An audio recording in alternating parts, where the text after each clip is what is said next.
If you're looking to buy a stacked NBA 2K account with max badges and more, visit sportstmb.com. He has been in the community for years and has hundreds of reviews. Click the first link in the description to get your account today. The Oklahoma City Thunder are currently the 7th seed in the Western Conference with a 19-15 record. They're on pace to win 46 games, which would be just 3 less wins than they got last year, with obviously the superstar duo of Russell Westbrook and Paul George. Now, the obvious question that people have been asking is, why has this team been defying expectations? A lot of people looked at this team as a lottery team.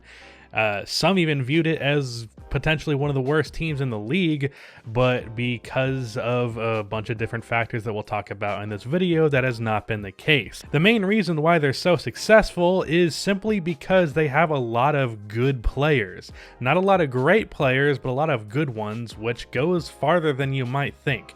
CP3 is having a comeback year. He's averaging 17, 5, and 6 on 47, 37, 90 splits. And I don't know what the exact stat is, but I know he was top 2 in clutch scoring, I believe, up there with Zach LaVine. And he had a game versus the Bulls in particular where he came down the court and hit like 4 straight 3-pointers. It was ridiculous. That guy cost us a win, which I did not appreciate, but it really opened my eyes to this OKC Thunder team, and it was kind of that game that got them going on a win streak, which got them into the 7th seed that they're at right now. But CP3 this year has been way more efficient. He's been shooting more threes, and he's been handling the ball a lot less. He has a lower usage than he's had in the past. He's only averaging 5 assists or 6 assists a game, which is a career low, which some could view as a negative, but I think it's really just CP3 adjusting to his aging and just playing the game accordingly. But the guy who's no doubt been probably the biggest factor, I guess I can't say no doubt and then probably, but whatever, but a guy who's made a huge difference has been Shai Gilgeous-Alexander, the guy that they got back in the Paul George trade, who they expected to be a young, bright star, but not already a star, which he has been. The dude's nearly, if he wasn't in the Western Conference, made a case for being an all-star. He's made my take about him not being as good of a player as Lauri Markkanen look real stupid, because Lauri is having a horrible season. Granted, he has been playing a lot better lately. He shot 40% from 3 in the month of December, but Shai has clearly looked like a better player and someone who has a much brighter future. So that take did not age well. Add it to the list. He's been averaging 20 points, 5 rebounds, and 3 assists. He's shooting 46% from the field, 36% from 3 on 3.5 attempts, and 81% from the line on 5 attempts. He's a very natural and smooth scorer with a great mid-range and floater game. His playmaking has not been great this year at just 3 assists a game after I believe it was around 4 or 5 last year and less play time. But I think that's just because he's been playing with Chris Paul, who's been taking on that role. And the Clippers last year did not really have that many playmakers, if any. So he was kind of forced into that role, but with OKC, he doesn't have to do it as much. He's also just an okay 3-point shooter.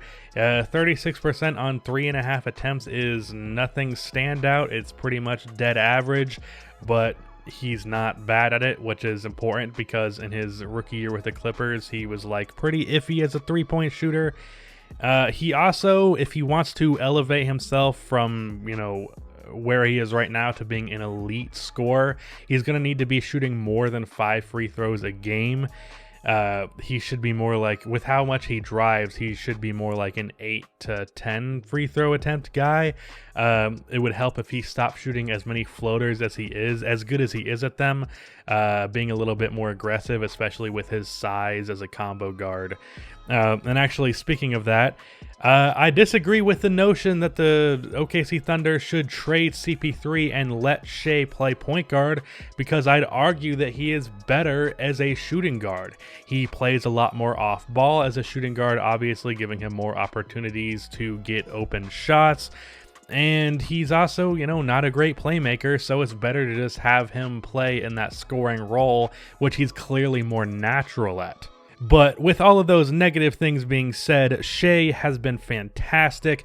He's one of my favorite young players to watch. He's just really got this thing around him where he's just very calm, cool, and collected. He knows what he's doing, and he does what he's doing well. And it's nice to watch a player, especially a guard in OKC, have a level head. No shots fired or anything, but they definitely were. Danilo Gallinari, after having the best season of his career last year, has kept it up this year. Not quite as efficient, but he's still averaging 18 points and 6 rebounds, and he's shooting 43% from the field, 39% from 3 on 6 attempts, and 89% from the free throw line, being the stretch 4 and capable scorer off the dribble sometimes and in the paint with a mismatch that he's always been. Gallo is pretty much the perfect player to put on pretty much any team. He just fits in well wherever he may go.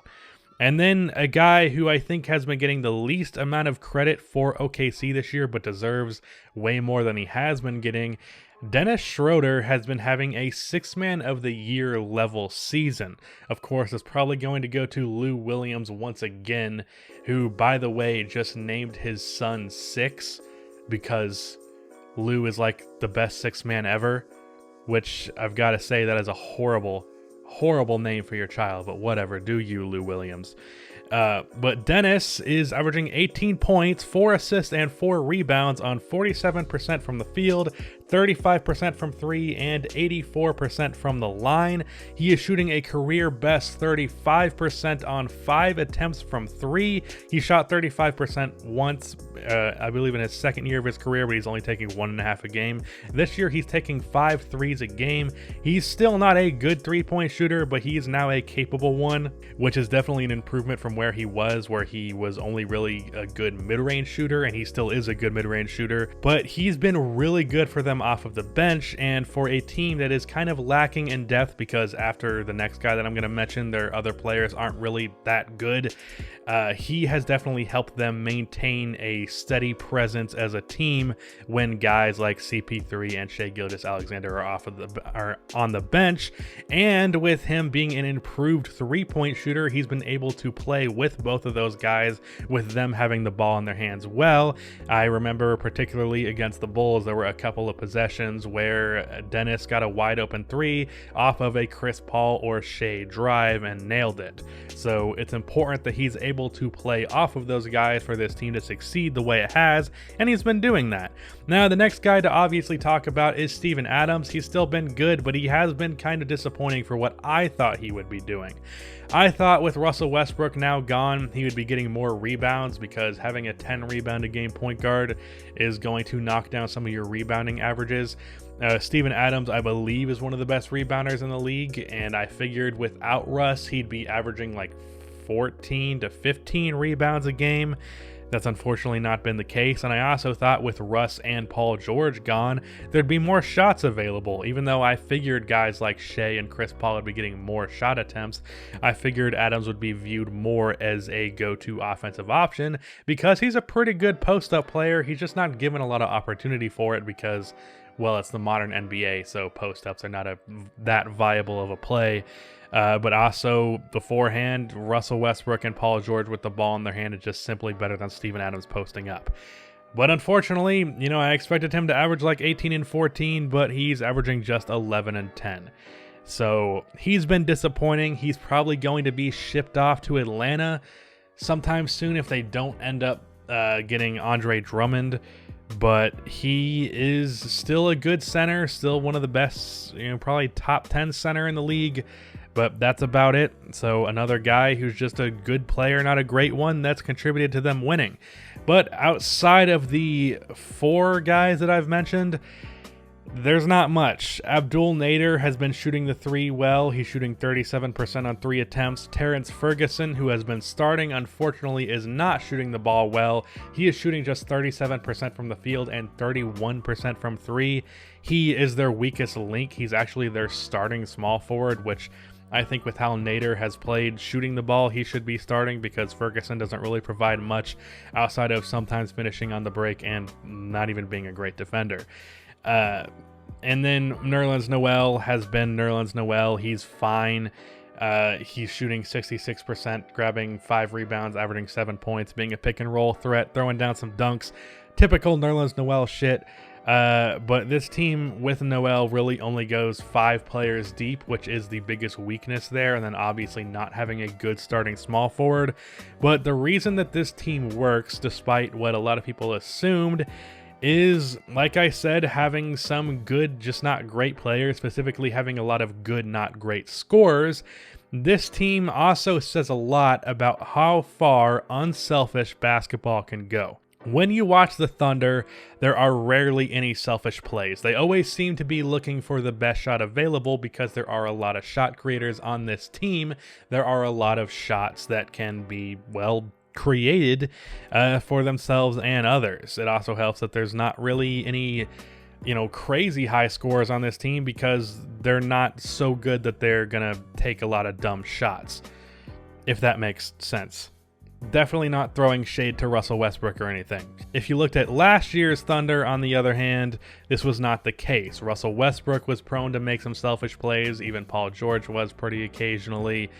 So this team says a lot about unselfish basketball. So I think this OKC Thunder team has just proved that there's something to be said for just having a bunch of good players who play unselfishly and play together. That can take you surprisingly far.